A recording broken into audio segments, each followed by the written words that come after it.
Brain సర్జరీలో కూడా robotic assisted ఉంటాయండి? Yeah, robotic assisted ఉంటాయా? ఉంటాయి. ఎందుకంటే చిన్న అంటే మీకు ప్రెసిషన్ చాలా అవసరం కదండి. చిన్న ఇన్ఫ్యాక్ట్ నాకు ఎప్పుడు పెద్ద డౌట్ ఏంటంటే ఇట్లా ఇక్కడ కోయబోయి కొద్దిగా ఒక పక్కన కోస్తే చెయ్యో కాలో ఎక్కడ ఏ ఫంక్షన్ ఆగిపోతుందో తెలియదు. అవును. అంత ప్రెసిషన్ వితౌట్ రోబోటిక్ అసిస్టెడ్ ఇది ఎలా కుదురుతుందండి? వీ హ్యావ్ మనకు రోబోటిక్ కాకుండా నావిగేషన్, న్యూరో నావిగేషన్. మనకి ఎలా కార్లో మనకు నావిగేషన్ ఉంటుందో మనకి ఇక్కడ కూడా నావిగేషన్ సిస్టమ్ ఉంటుంది. దాని ద్వారా మనం సర్జరీస్ చేస్తాం అన్నమాట. It's called neuro navigation assisted surgeries.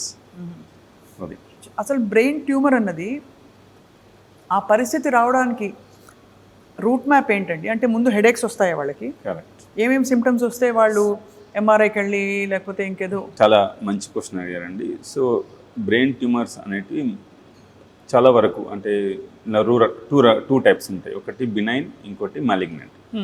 So ఈ బినైన్ అనేటివి లాంగ్ స్టాండింగ్, లైక్ మెనింజోమాస్ అంటాము. అవి లాంగ్ స్టాండింగ్ అంటే క్రానిక్ హెడ్ఏక్స్ ద్వారా వస్తాయి.